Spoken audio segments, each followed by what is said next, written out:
합독한 말씀 마태복음 5장 3절 말씀 가지고 팔복 두 번째로 천국을 소유하는 심령이 가난한 자의 복이라는 제목으로 함께 은혜의 말씀 나누겠습니다.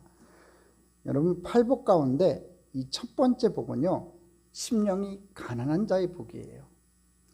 이 마음이 가난한 사람들이 얻을 복은요, 행복의 문을 여는 열쇠와 같습니다.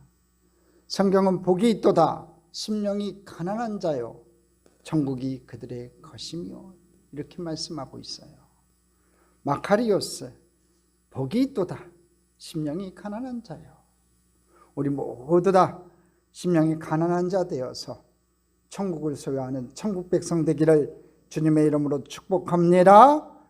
이 말씀의 뜻을 이해하기 위해서는요, 먼저 가난한 마음이 아닌 것이 무엇인지를 우리가 알아야 합니다.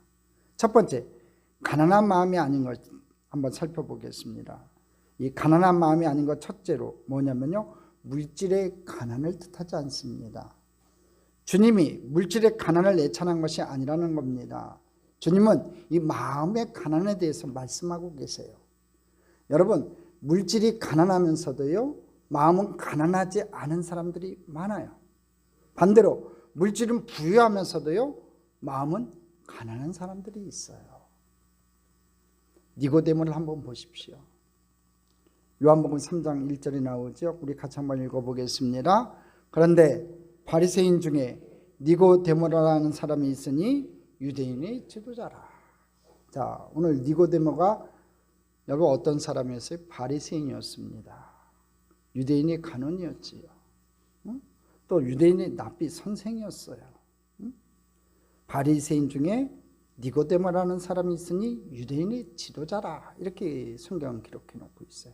그러니까 아주 스페셜한 사람이었던 것 같습니다. 그는 사회적으로 높은 계급과 신분을 가지고 있음에도 불구하고 무명의 나사렛 청년인 예수님 앞에 나와서 그의 인생의 가장 중요한 물음을 던질 만큼 마음이 가난했어요. 또한 아리마대 요셉은 부자였습니다. 그러나 그는 구세주가 십자가에 못 박혀 죽으신 후에 아무도 예수님께 관심을 두지 않을 때 홀로 찾아가서 예수님의 시신을 자신을 위해 준비한 새 무덤에 받아들일 수 있을 만큼 마음이 가난했습니다. 바울 사도를 통해서 그리스도의 복음을 들었던 빌레몬은 골로새의 부자였습니다. 그는 복음을 듣고 신앙을 소유하자마자 그 도시의 수많은 사람들을 위하여 자기의 집을 예배의 처소로 내놓을 수 있을 만큼 마음이 가난했습니다. 그러나 이와 달리 물질이 부유하고 마음도 역시 부유한, 즉 가난하지 않은 사람이 있을 수 있다는 겁니다. 그런데 본문에서 주님은 가난한 마음을 강조합니다. 물질이 많고 적음을 얘기하지 않고 그 사람의 마음의 상태, 그 마음이 가난한지 아닌지를 살펴봅니다. 그 당시 예수님께서 물질이 가난한 자가 복이 있나니 라고 이렇게 말씀하셨으면 얼마나 많은 사람들이 여러분 기뻐했겠습니까? 왜냐하면 당시 팔레스틴 민중들은요, 대부분 가난에 쪼들린 삶을 살았기 때문에 그렇습니다. 로마의 속국이었습니다. 그래서 로마에 대해 세금을 바쳐야 했고 또 유대 지도자들에 의해서 많은 것을 착취당하고 있었던 이 팔레스틴의 이 민중들은요, 가난한 삶을 살고 있었어요. 주님께서는 가난에 쪼들린 삶을 살고 있었던 그들에게 주님께서는 물질이 가난한 사람을 복이 있다 이렇게 말씀하시지 않았다는 겁니다. 두 번째, 여러분, 마음이 가난한 것은요, 심지가 약한 사람을 가리키는 것이 아니에요. 가난한 마음을 생각할 때 곧 연상되는 이미지가 어떤 이미지냐면요, 쉽게 놀라고 빨리 비굴해지거나 매사에 부정적인 사람을 생각할 수가 있어요. 혹은 또는 내성적이고 연약한 사람이 생각되기도 합니다. 마음이 가난하다 할 땐 그런 걸 생각해요. 그러나 성경이 말씀하는 이 가난한 마음을 가진 자는요, 이런 사람들이 아니라는 거예요. 여러분, 도마 한번 보십시오. 도마는요, 예수님의 제자들 가운데 제일 내향적인 성격의 소유자로 생각이 들어요. 예수님께서 부활하셨을 때 도마에게는 선입관이 있었어요. 그에게는 사람이 죽으면 다시 살 수 없다는 기존의 선입관 때문에 그리스도의 이 부활의 메시지를 받아들일 마음의 여백이 없었어요. 그래갖고 다른 제자들은 다 믿는데 저 그림처럼 믿지 못하니까 예수님이 창자국 난 그 몸에 자기 손을 집어넣어요. 확인하는 거지요. 도마가 넣었던 저 손가락이요. 이 도마가 이제 순교당하고 죽어서 무덤이 있습니다. 그 무덤에 가보면요. 다른 건 다 흔적도 없이 사라졌는데 저 손가락만 남아있대요. 진짜 손가락이 남아있어요. 근데 그게 도마의 손가락인지 누구의 손가락인지 모르겠지만 의심많은 이 도마의 손가락이 아직도 선교지에는 남아있습니다. 그는 선입관 꽉 들어서 있던 거죠. 이 사고방식으로 이 마음이 가난하지 않았다는 거예요. 미리 들어간 그 자기 생각 그런 것 때문에 받아들일 수가 없었던 거예요. 셋째로 가난한 마음은요. 외식하는 심령을 뜻하지 않습니다. 우리는 겸손하다고 하면 억지로 겸손해지려고 마음이 없는 꾸밈 그런 겸손을 생각하기가 쉬워요. 그러나 그러한 겸손은 외식이에요. 허리를 굽히는 것이 겸손이라고 생각하면 안 된다는 거지요. 이 겸손의 영성이 없는 사람들이 이 겸손의 태도만 갖추려고 하는 것은 성경적인 겸손이 아니라는 겁니다. 여러분 하나님이 모세를 불렀던 그날을 여러분 기억하십니까? 모세야 모세야 사랑하는 내 종 모세야 하고 주님께서 모세를 불렀던 그날이 있었습니다. 그리고 하나님이 모세에게 이스라엘 백성을 데리고 나가라고 하셨을 때 모세가 뭐라고 얘기했냐면 내 입이 뻣뻣하고 둔해가지고 말을 제대로 못합니다. 그래서 이스라엘 백성들을 설득시킬 힘이 없다고 여러 번 핑계를 대요. 출애굽기 4장 10절에 나오죠. 같이 한번 확인해 보겠습니다. 모세가 야훼께 아뢰되 오 주여 나는 본래 말을 잘하지 못하는 자니이다. 주께서 주의 종에게 명령하신 후에도 역시 그러하니 나는 입이 뻣뻣하고 혀가 둔한 자니이다. 그러니까 하나님께서 기뻐하지가 않지요. 좋아하지 않으셨어요. 계속 사양만 하는 이 스타일의 사람을요. 성경은 겸손한 사람이라고 하지 않습니다. 자, 두 번째 그럼 가난한 마음이 뭘까요? 가난하지 않은 마음들을 살펴봤으니까 그럼 가난한 마음은 도대체 뭘까요? 첫째, 겸손한 마음입니다. 성 어거스틴은요. 어느 날 제자들에게 이런 질문을 받았습니다. 선생님, 그리스도인들의 최고의 덕은 무엇입니까? 그러니까 어거스틴이 이렇게 얘기를 해요. 첫째는 겸손이다. 이렇게 말을 해요. 그럼 둘째는 무엇입니까? 그러니까 어거스틴이 겸손이다. 그러니까 제자들이 또 질문합니다. 셋째는 그럼 무엇입니까? 셋째도 겸손이다. 그러니까 제자들이 이제 깨우뚱깨우뚱 하는 거지요. 그러면 스승님, 겸손의 반대는 무엇입니까? 그러니까 어거스틴이 이렇게 얘기합니다. 교만이다. 그럼 제자들이 다시 묻습니다. 선생님, 그러면 교만은 무엇입니까? 나를 지극히 겸손하다고 생각하는 것이다. 그게 교만이라는 거지요. 앤드류 머레이라는 분이 계십니다. 19세기 남아프리카의 성자였던 앤드류 머레이가 이와 비슷한 말을 했습니다. 자신이 겸손하다고 생각하는 그 순간 그 사람은 이미 겸손을 잃어버린 것이다. 가난한 마음은요, 하나님이 내리시는 우리에 대한 평가를요, 우리가 그대로 수용하는 마음이에요. 그게 곧 겸손한 마음이에요. 무슨 얘기냐면요, 가난한 마음은 하나님이 내리시는 내가 평가하고 주변에서 평가하는 게 중요하지 않아요. 하나님께서 내리시는 우리에 대한 평가, 나에 대한 평가를 내가 그대로 수용하는 마음이 그게 겸손한 마음이에요. 여러분 가난한 마음을 갖기 원하세요? 하나님의 안목으로 자신을 바라보세요. 그것은 다른 사람과 비교해서 본 내 자신이나 사회 공동체 속에서의 내가 아니라는 거예요. 주님의 거울에 비추어진 즉 하나님의 불꽃 같은 안목으로 본 자신을 평가해 보라는 거지요. 하나님이 나를 어떻게 보실 것인가? 오늘 시간 하나님이 나를 어떻게 보실 것인가? 목사님의 눈에, 권사님, 장로님들의 눈에 내가 어떻게 볼 것인가가 그게 중요한 게 아니라 하나님이 오늘 시간 나를 어떻게 볼 것인가? 그것을 살펴볼 수 있는 저와 여러분이 됐으면 좋겠습니다. 자기의 의로 자기를 보지 말고요. 하나님의 관점에서 자기를 봐야 한다는 겁니다. 성경에는 하나님을 만난 사람들의 만남의 체험이 묘사되어 있습니다. 첫 번째로 한번 볼까? 이사야 선지자가 하나님을 만났습니다. 우시아 왕이 죽던 해에 하나님을 만나러 성전에 들어갔습니다. 그날 하나님은 자신의 그 생생한 모습을 영광스럽게 그 성전에 나타내 보이셨습니다. 천사들의 찬송소리와 함께 주의 영광이 비추기 시작했습니다. 그때 이사야는 그 거룩한 하나님을 뵙는 순간 땅에 거꾸러졌어요. 그리고 외쳤어요. 이사야 6장 5절입니다. 같이 읽어보겠습니다. 그때 내가 말하되 화로다 나여 망하게 되었도다. 나는 입술이 부정한 사람이요 나는 입술이 부정한 백성 중에 거주하면서 망문의 야훼이신 왕을 배웠음이로다 하였더라. 자기가 죄인이라는 거지요. 거룩하신 하나님을 배웠으니 내가 이제 죽게 되었다 생각한 거예요. 인간은 거룩하신 하나님을 배울 때 상대적으로 죄가 있는 자신의 모습을 드러내놓고 고백할 수밖에 없어요. 베드로가 예수님을 처음 만났던 날 여러분 기억하십니까? 베드로는 그날 밤이 맞도록 바다에서 고기를 잡고 있었어요. 그러나 한 마리 고기도 잡지 못했습니다. 그때 예수님이 베드로 곁으로 다가오셔서 이렇게 얘기합니다. 베드로야, 그물을 내려 깊은 곳에 가서 고기를 잡아라. 여러분, 예수님께서 내리신 명령은요, 갈릴리 호숫가에서 고기 잡는 어부들에게는요, 여러분 할 수 없는 명령이에요. 첫째로 깊은 데로 안 갑니다. 왜냐하면 깊은 데 가봤자 고기가 많지도 않고 큰 강풍이 불어칠 때는요, 여러분 배가 뒤집어서 다 죽게 돼요. 그래서 언제 불지 모르는 그 강풍 때문에 절대로 깊은 데로 가지 않아요.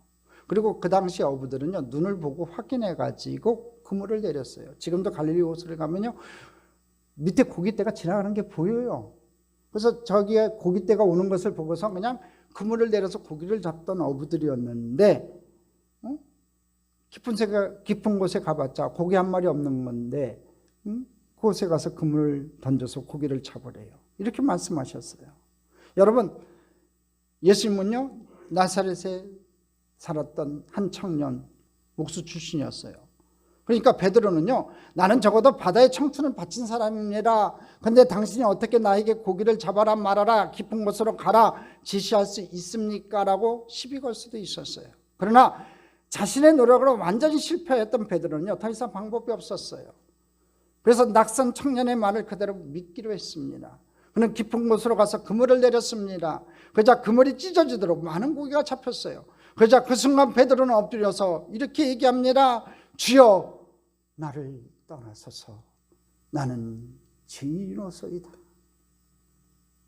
주여, 하나님이시여, 나를 떠나소서. 나는 죄인으로서이다. 어떻게 보면요, 동문서답 같습니다. 이건 논리의 맥을 이탈한 파격적인 이야기입니다. 야, 깊은 데 가서 그물을 내려가지고 고기를 잡아라. 그대로 행하여서 고기를 잡자마자 베드로의 고백이 무슨 고백이냐면, 주여, 나를 떠나소서 나는 죄인입니다. 이렇게 고백했다는 건요, 이건 앞뒤가 전혀 안 맞는 고백이라는 거지요. 근데 이 베드로의 마음은 어떤 마음이었냐면요, 바닷속 깊은 곳을 아는 저 사람은 단순한 인간이 아니다. 베드로는 나사렛 청년에게서 뭘 발견했냐면 하나님을 발견했어요. 그러니까 고백이 주여 이렇게 고백하지요. 하나님이요 이렇게 고백했다는 거예요. 다시 말하면 그 순간이 베드로에게 있어서는 예수님과의 단순한 만남이 아니라 하나님과의 만남이었어요. 그래야 그 하나님과 접하는 순간 그는 상대적으로 죄 많은 자신의 모습을 발견할 수밖에 없었어요. 이런 사람들의 삶은 달라지기 시작한다는 거지요.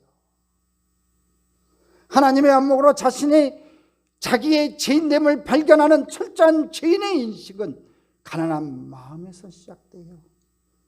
오늘 그런 마음을 갖는 자, 하나님을 발견하고 하나님 앞에서 내가 죄인임을 발견하는 자들에게 주님께서 말씀합니다. 복이 있도다 마카리오스, 심령이 가난한 자여. 오늘 사랑하는 성도 여러분, 오늘 시간 하나님 앞에서 여러분의 모습을 발견하기를 바랍니다. 내가 죄인으로서이다 고백할 수 있는 저와 여러분 되기를 주님의 이름으로 축복합니다. 하나님 앞에 나아가 내가 죄인됨을 발견하고 하나님 앞에 고백할 때 하나님의 음성이 바랄 겁니다. 복이 있도다 마카리오스. 복이 있도다 마카리오스. 오늘 저와 여러분이 그런 심령이 가난한 자 되어 하나님 앞에 많은 복을 받는 저와 여러분 되기를 주님의 이름으로 축복합니다. 자, 복이 있도다 심령이 가난한 자요, 이렇게 우리 주님께서 선포하셨는데, 여기서 이 가난이라는 말은요 헬라어로 푸토코스라는 단어예요. 이 단어의 뜻이 뭐냐면 철저하게 가난하다는 뜻이에요. 그냥 조금 가난한 게 아니라 철저하게 가난하다. 보통 가난하다는 말은요 그 단어가 따로 있어요, 헬라어로요. 근데 성서의 기자는 그 단어를 쓰지 않고요 철저한 가난을 뜻하는 단어를 사용했다는 거예요. 왜 그랬을까요? 이는 외부로부터 오는 다른 사람의 도움이나 자비에 의존하지 않고는 늘 생존이 불가능한 철저한 가난으로 이러한 사람이 복이 있다는 거예요. 그러니까 다른 사람의 도움을 받을 수 있는 사람이 복이 있다는 거죠. 철저하게 가난해가지고 내 힘으로 할 수 있는 것이 아무것도 없을 때 외부로부터 뭔가 도움을 받을 수 있는 사람이 복이 있다는 거예요. 왜 그러냐면요, 내가 뭐가 할 수 있으면 그걸 가지고 뭔가 하려고 해요. 근데 내가 아무것도 할 수 없을 때 탁 내려놓지 않아요? 여러분 그렇잖아요. 우리 신앙도 그렇지 않아요? 내가 뭔가 할 수 있을 때는요, 내가 아는 사람이 있으면 사람에게 찾아가고요, 내가 재물이 있으면 재물의 힘을 사용하려고 하고요, 내가 뭔가 관계가 있으면 그 관계들을 사용해서 뭔가 문제를 해결하려고 해요. 근데 여러분, 모든 인생의 문제가 그렇게 해결되는 것도 있지만 그렇게 해결되지 않은 것들이 더 많아요. 그렇지 않아요, 여러분? 자녀들의 문제가 그렇고요, 여러분 건강의 문제가 그래요. 이 두 가지 문제가 대표적인 것 같아요. 내 마음대로 안 되는 거예요, 여러분. 한번 구원의 문제를 생각해 보십시오. 누가 제일 구원받기 힘듭니까? 마음이 부유한 사람이에요. 자기의 철학과 주장과 선입관으로 채워진 사람이에요. 다시 말하면 자기 의로 꽉꽉 채워진 사람은요 구원받기가 쉽지가 않아요. 주님께서는 이렇게 자신의 의로 꽉 찬 부유한 마음에 파고 들어가서 역사하실 수가 없는 거예요. 그렇다면 여기서 자기 의는 무엇일까요? 이사야 선자는요 사람들이 자랑하는 인간의 의라는 것이 하나님 보시기에는 더러운 걸레 조각에 지나지 않는다고 말씀해요. 이사야 64장 6절이요. 같이 읽어보겠습니다. 무릇 우리는 다 부정한 자 같아서 우리의 의는 다 더러운 옷 같으며 우리는 다 잎사귀같이 시들므로 우리 죄악의 바람같이 우리를 몰아가나이다. 우리의 의는 다 더러운 옷 같다고 얘기해요. 걸레만도 못하다는 거죠. 지저분하다는 거죠. 우리의 의, 내가 자랑하는 의, 내가 자랑하는 그것들은요 걸레만도 못한 거예요. 지저분한 거예요. 그러므로 자기 자신의 모습을 참으로 발견한 사람은요 구원의 길을 자기 안에서 찾지 않고 밖에서 찾는 거예요. 그때부터 이 사람에게 십자가는 의미를 갖는다는 겁니다. 그리고 십자가의 은혜와 긍휼을 구하기 시작한다는 거지요. 내가 할 수 없다고 고백하고 내 힘으로 할 수 없다고 고백하는 사람들이 하나님 그 십자가 앞에 무릎을 꿇는다는 거예요. 오늘 시간 내 자랑 다 버리시고 내 의 다 버리시고 내 힘 다 버리시고 오늘 십자가 앞에 무릎 꿇는 하나님의 은혜와 긍휼을 찾는 저와 여러분 되기를 주님의 이름으로 축복합니다. 가난한 마음을 가지셨던 예수님의 고백을 들어보세요. 요한복음 5장 30절입니다. 같이 읽어보겠습니다. 내가 아무것도 스스로 할 수 없노라. 여러분 실상 할 수가 있었어요. 예수님이 왜 못해요? 다 하잖아요. 하나님이신데. 그러나 해보았자 하나님께 인정될 수도 없고 하나님을 기쁘시게 할 수도 없었어요. 그러므로 주님께서 말씀하시기를 너희가 나를 떠나서는 아무것도 할 수 없다고 말씀하셨어요. 요한복음 15장 5절이에요. 같이 읽어보겠습니다. 나는 포도나무요 너희는 가지라. 그가 내 안에 내가 그 안에 가면 사람이 열매를 많이 맺나니 나를 떠나서는 너희가 아무것도 할 수 없습니다. 나를 떠나서는 너희가 아무것도 할 수 없다고 얘기하세요. 그래요, 여러분. 가난한 마음은요 진정한 자기 인식에서부터 시작되는 거예요. 나는 아무것도 할 수 없습니다. 주님, 하나님밖에 없습니다. 하고 고백할 때 하나님의 도우심이 여러분에게 임할 줄 믿습니다. 주 안에서 할 수 있는 거지요. 내가 할 수 있는 게 아니에요. 내가 해서 내가 복음이 승하는 것이 아니라 오직 주님밖에 없습니다. 주님밖에 없습니다. 주님밖에 없습니다. 나를 도우리 주님밖에 없습니다. 고백하는 주의 복음이 넘쳐나는 저와 여러분 되기를 주님의 이름으로 축복합니다. 둘째, 하나님의 치료와 기대를 받아들이는 마음이에요. 가난한 마음은. 여러분, 자기의 상태는 발견했지만 남의 도움을 받으려고 하지 않는 사람도요, 교만한 사람이에요. 자존심이 강할수록, 프라이드가 강할수록요, 남의 도움을 받지 않아요. 이것도 죄예요, 여러분. 자신이 연약하고 병든 것을 알면요, 또 죄인인 것을 알면서도요, 하나님의 도우심을 거절하는 것은요, 가장 무서운, 여러분, 오만이에요. 나이가 들수록 육신이 이제 후퇴해가지고 여러 가지 연약함이 생기는 것 같아요. 여러분도 잘 알다시피 저에겐 당뇨가 있어요. 제가 당뇨 판정을 받았을 때가 젊은 날이었어요. 당뇨인 것 같다는 주변의 얘기를 듣고서 이 당뇨 환자들 물을 많이 먹잖아요. 그러니까 물을 벌컥벌컥 마시는 걸 보고 주변에 있는 분이 야, 최 목사 너 당뇨인 것 같다 할 때 내가 벌컥 화를 냈어요. 내 나이가 몇 살인데 당뇨냐고 막 뭐라고 했어요. 근데 그의 심폐관사에서 당뇨 판정을 맞았을 때 굉장히 충격이었어요. 그래가지고 그때부터 맛있는 음식을 제대로 먹지를 못해요. 당뇨가 걸리니까. 근데 이렇게 알려야 돼요. 모르는 사람들은요, 성도들한테도 알려야 돼요. 왜냐면 우리 목사님 뭐 건강한 것 같으니까 대접하고 싶어갖고 좋은 음식, 기름진 음식 막 대접해요. 그건 저 일찍 죽으라는 얘기예요. 그래서 저는 교구 갈 때마다 처음 솔직하게 얘기를 했어요. 저 당뇨 환자입니다 하고 고백을 했어요. 목사도 병 걸리더라고요. 이제 나이가 지나 제가 이제 책을 참 좋아하는데 눈에 문제가 생기기 시작했어요. 큰 문제는 아닌데 그래도 자꾸 책을 많이 보면 안 된대요. 그래서 참 불편해요. 여러 가지로 불편한 게 많아요. 시력이 점점 나빠지니까 참 불편한 게 그래요. 그래서 그래도 여러분들한테 이렇게 알려야지 여러분들이 오해가 없어요. 쉽게 얘기해서 저는요, 여기서 지금 우리 장창수 장로님 얼굴만 제대로 보이고요. 그 다음부터는 희미해요. 잘 안 보여요. 그러니까 다 동글동글하고 아주 예쁘게 보여요. 다 고우신 분으로 보여요. 이제 누가 누구신지는 제가 이제 감을 잡아요. 저 뒤에 앉아있는 우리 최지은 여사는 지은이구나 하고 이제 얼굴 형태를 기억하니까 저기 계신 분은 우리 김영수 지사님이구나 이제 형태는 기억을 하는데 이게 뚜렷하게 보이지는 않아요. 그러다 보니까 뭐가 문제가 생기냐면은 여러분 지나가는데 여러분 인사하는데 내가 인사하는 걸 못 볼 수가 있어요. 저번에도 한번 얘기한 적 같아요. 여러분 그러면 절대로 오해하시면 안 돼요. 저 목사님 나 무시하는구나. 최영 목사가 나를 무시하는 그렇게 생각하시면 여러분 손해예요. 저는 여러분을 너무너무나 사랑해요. 많이 사랑해요.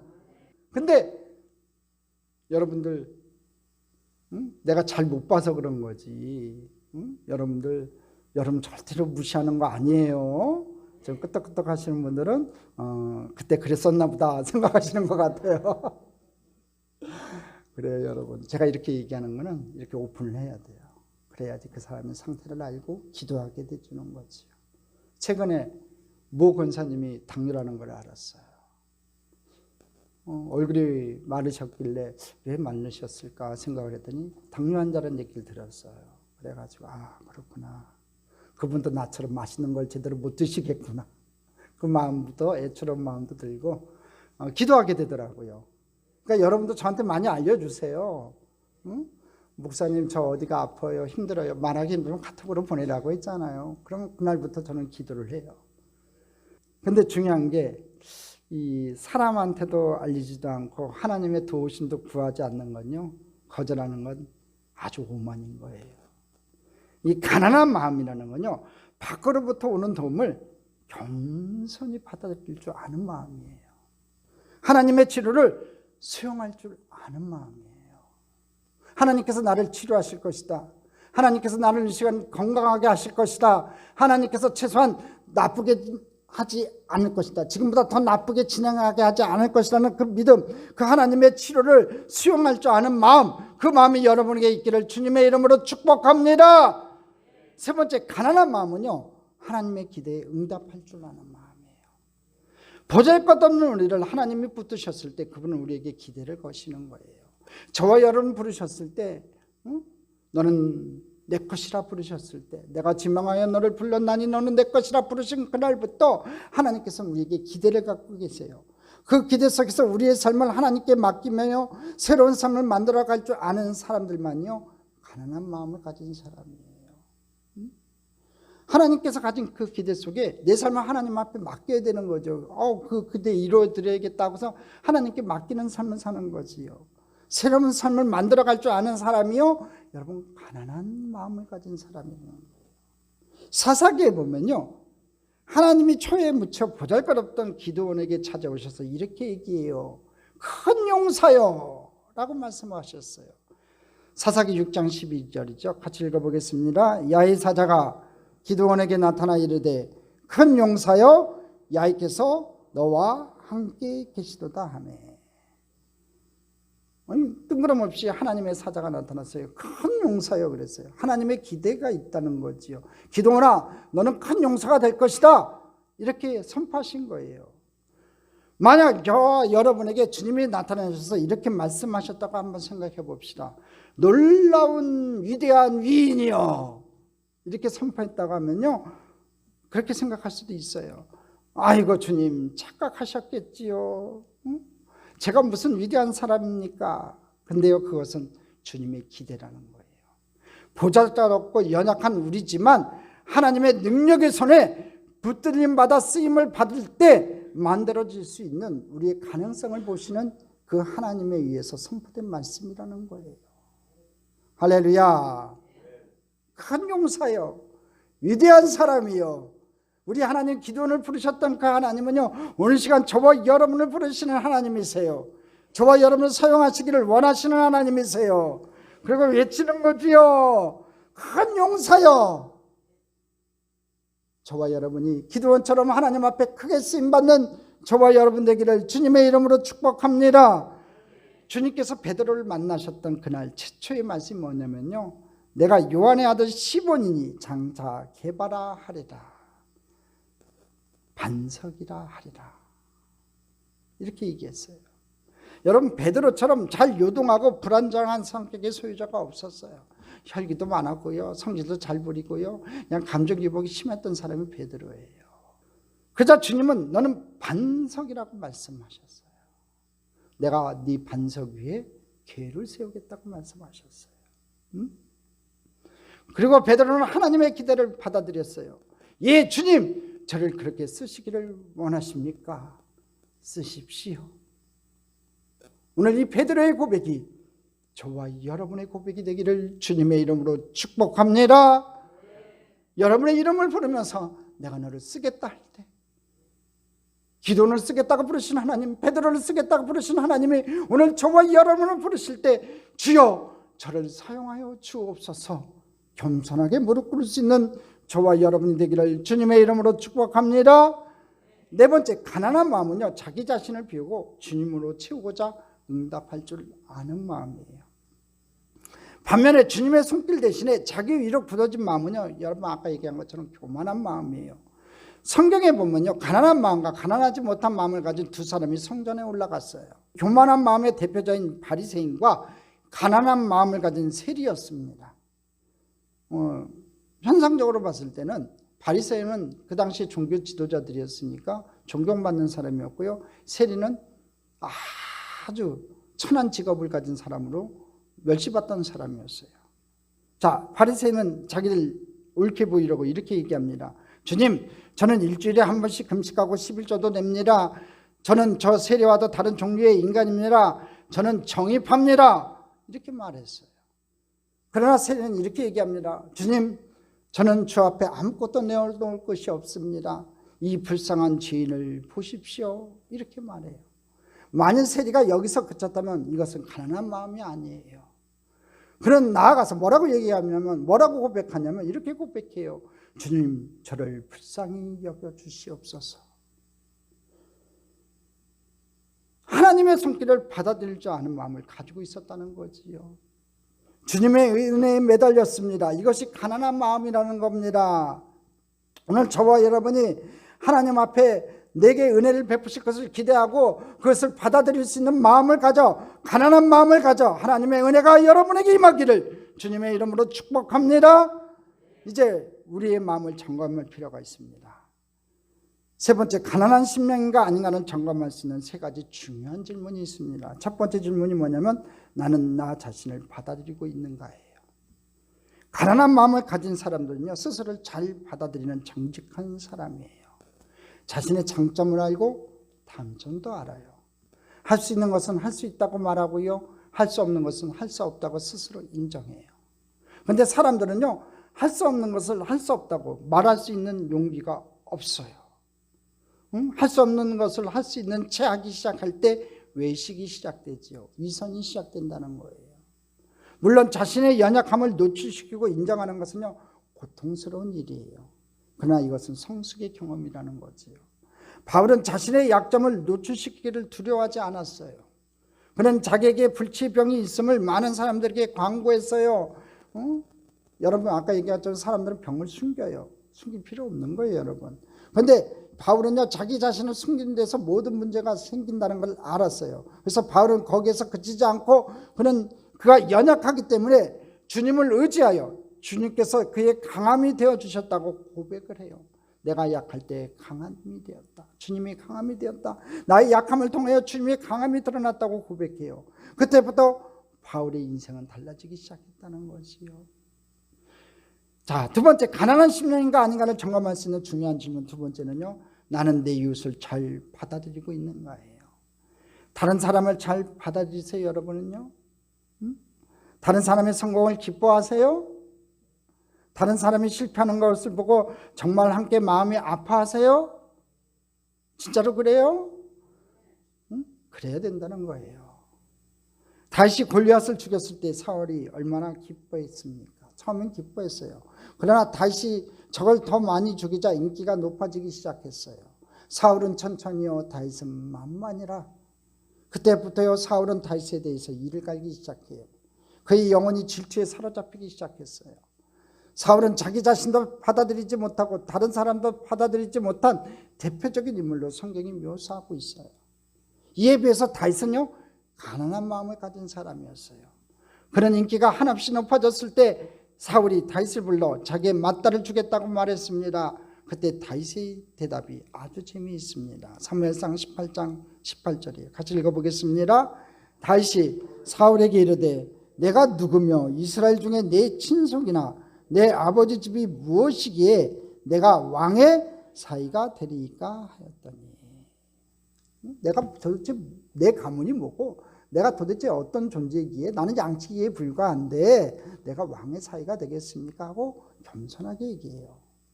다시 말하면 다윗은요, 주제 파악을 하고 살았던 사람이에요. 주제 파악을 아주 잘하고 살았던 사람이죠. 여러분, 사울은요, 다윗이 성공했을 때 기뻐해 주지 못했어요. 그러니까 마음이 가난하지 못한 사람이었다는 거지요.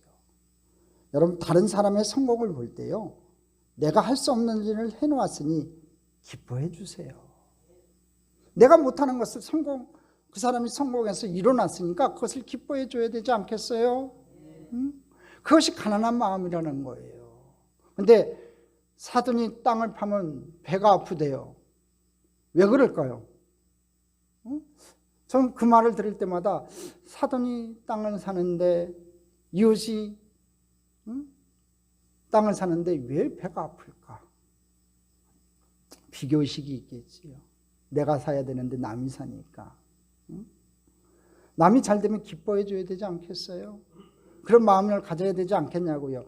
그런 마음을 가지라고 우리 주님께서 말씀하시는 거예요. 나는 못했지만 옆에 사람이 이뤄놨으니까 기뻐해 주세요. 할렐루야. 그것이 가난한 마음이라는 거지요. 자, 가난한 심령인가 아닌가를 점검할 수 있는 중요한 질문 세 번째가 뭐냐면요, 나는 하나님의 뜻을 잘 받아들이고 있는가예요. 여러분은 하나님의 뜻을 잘 받아들이고 사세요? 한번 질문해 볼게요. 여러분은요, 평상시에 하나님의 뜻을 잘 받아들이고 사세요? 대답을 해보세요. 그럴 때도 있지만 아닐 때도 있잖아요. 그렇죠? 아니 다 100% 100%다 받아들이는 사람이 어디 있어요? 저도 그렇게는 못하는 것 같아요. 솔직하게 얘기하면. 근데요, 가난한 마음은요, 주님의 뜻을 될 수 있으면 받아들이려고 열어놓고 순종하는 마음을 갖는 거예요. 그런 순종의 마음을 우리가 가져야 돼요. 하나님이 명하시면, 하나님이 내 마음속에 감동을 주셔서 명하시면 아멘하고 순종할 수 있는 저와 여러분 됐으면 좋겠습니다. 여러분, 교만한 사람은요, 자기 주장에 강해요. 내가 한다 했죠. 내가 보면 승하다고 했지요. 사람이 영적으로 교만하게 되면요, 무슨 얘기를 하는 줄 아세요? 성경은 그렇게 말했지만 내 생각에는 하고 얘기를 나눠요. 이거 굉장히 무서운 얘기입니다. 사람이 영적으로 교만해지면 어떻게 얘기를 하냐면, 성경에는 그렇게 말했지만 내 생각에는 하고 토다는 사람이 옆에 있으면 그 사람 멀리하세요. 아주 영적으로 교만한 사람인 거예요. 마음이 가난한 상태는요, 자기 주장에 대해서, 자기 위에 대해서 깨어지는 거예요. 내 생각 깨트려 버리는 거예요. 묵살해 버리는 거예요. 죽이는 거예요. 그게 우리 신앙생활이라는 거예요. 하나님의 메시지를 받아들이지 않던 사람에게 예레미야 선지자는 이렇게 도전합니다. 너희 마음의 묵은 땅을 갈아버려라, 이렇게 얘기해요. 명령해요. 물론 나의 주장과 신념이 있지요. 철학이 있어요. 그러나 주님의 말씀이라면 이 일을 제기하지 않겠습니다. 이것이 깨어진 마음의 고백이라는 거지요. 오늘 저와 여러분도 그렇게 됐으면 좋겠습니다. 여러분의 생각도 있고 여러분의 신념도 있을 것이고 주장도 있을 거예요. 그렇지만 주님께서 말씀하시면 이 일을 제기하지 않겠습니다. 내가 순종하겠습니다. 무릎 꿇겠습니다 하고 주님 앞에 나가는 저와 여러분 되시기를 주님의 이름으로 축복합니다. 그래야 돼요. 하나님께서 내게 말씀하시는데 입으로만 아멘하고 행하지 아니한다면 그건 자기 의가 승했다는 거예요. 자기 생각이 승한 거예요. 하나님이 명령하시면 아멘하고 순종합시다. 할렐루야. 하나님의 뜻을 받아들일 수 있는 마음, 그게 온유한 마음, 또 가난한 마음이에요. 자, 그럼 가난한 마음의 복이 뭘까요? 네 번째로 살펴보겠습니다. 복이 있도다 마음이 가난한 자요. 마카리오스 마음이 가난한 자요. 어떤 복입니까? 천국이 저희 것이며. 마음이 가난한 사람들만이 천국에 간다고 해석할까요? 그렇게 생각하셔도 돼요. 마음이 가난하지 못하면 천국에 가지 못해요. 절대로 가난한 마음을 가진 사람들만이 자기가 죄인임을 깨닫고 예수 그리스도를 구주와 주님으로 받아들일 수 있기 때문에 그래요. 그러나 이 말씀에 더 깊은 뜻이 있어요. 천국이 어떤 것입니까, 여러분? 천국을 장소로만 이해하지 마세요. 성경이 천국이라는 단어를 쓸 때는요, 그것은 하나님의 주권이 미치는 영역을 얘기할 때가 많아요. 천국은 하나님의 통치의 주권이 미칠 수 있는 영역이에요. 그렇다면 어떤 분이 방문할지도 모릅니다. 아니, 하나님 통치의 주권이 미치지 않는 영역도 있습니까? 온 세계가 하나님의 주권 안에 있지 않습니까? 맞아요. 그렇지만 하나님은 우주를 다스리지만 그의 통치권은 행사하지 않을 수가 있어요. 만약 여러분이 하나님의 손길을 거절한다면 하나님은 여러분 속에서 역사하지 않는다는 거예요. 그렇다면 그 마음은 지옥이지요. 거기는 천국이 아닌 거예요. 자기 마음대로 사는 거, 하나님을 믿는다고 하면서도 하나님 방법대로 쓰지 않고 하나님 뜻도 받아들이지 않고 이웃도 받아들이지 않고 자기 자신도 받아들이지 않고 그냥 교만한 마음이 되어갖고 자기 마음대로 내가 법이 성한 상태로 살아가는 그 사람의 마음 상태는 여러분 지옥인 거예요. 하나님의 통치가 있지 않으니까. 여러분, 예수님이 자기 고향인 나사렛 동네를 방문했을 때요, 기적을 베풀지 않았어요. 사람들이 예수님을 인정하지 않고 여러분 주님으로 받아들이지 않을 때 주님께서는 역사하기를 거절했다는 거예요. 마음이 교만해서 부유한 자, 가난하지 못한 자에게 주님은 역사하지 않을 수 있다는 거예요. 그렇죠. 신앙생활 오래 했는데 왜 나에게 왜 나에게 기도의 응답이 없을까? 생각해 보면 퀘션 마크가 여기에 있어요. 아직도 가난한 마음이 되지 않았기 때문에 그래요. 응? 하나님의 명령도 순종하지 못하고 받아들이지 못하고 마음이 가난하지가 못하니까 풍부하니까 자기 생각으로 풍부하니까 하나님의 말씀도 받아들이지 못하고 내 이웃에 내 옆에서 나를 위해서 기도해 주는 사람들도 받아들이지 못하고 자기 자신도 받아들이지 못하니까 그러니까 나는 예수 믿는다고 하면서도 기도의 열매가 안 맺힐 수도 있다는 거예요. 여러분 사탄은요 하나님이 역사하지 않는 공백에 들어가서 다스려요. 여러분의 가정 속에 하나님이 역사하시는가 아닌가 그 현장 증거가 있어야 돼요. 그게 뭔지 아세요? 하나님의 나라는 성령 안에서 의와 평강과 희락의 질서를 누린다는 거예요. 여러분의 가정에 의와 평강과 희락의 질서가 있어야 된다는 거지요. 반대로 마귀가 다스리면요 불의와 불화와 슬픔이 생겨요. 오늘 여러분을 누가 다스리고 있냐 이거지요. 마귀예요? 하나님이에요? 주님은 이렇게 얘기해요. 나는 마음이 오냐고 겸손하다고 말씀하셨어요. 우리 모두가 가난한 마음으로 변화될 때 천국을 소유할 뿐 아니라 주님을 닮아간다는 거지요. 온유하신 예수님, 겸손하신 예수님을 닮아간다는 거예요. 여러분 주님 닮아가는 것 이것이 참된 축복이에요. 축복하면 돈으로 생각하지 마세요. 예수님 닮아가는 것, 온유한 성품으로 겸손한 성품으로 바뀌어가는 것, 그게 참된 축복이에요. 그래서 마음이 가난한 자가 된다는 거지요. 주님 닮아가서 내 마음이 온유해지고 겸손해져가고 하나님의 명령도 받아들일 수 있고 순종할 수 있고 이웃의 모든 사람들을 받아들일 수 있는 내 자신의 단점도 받아들일 수 있는 겸손한 사람 되어가지고 마음이 가난한 자가 되어 주님 닮아가셔서 천국을 소유하는 자 다 되시기를 주님의 이름으로 축복합니다. 축복합니다. 축복합니다.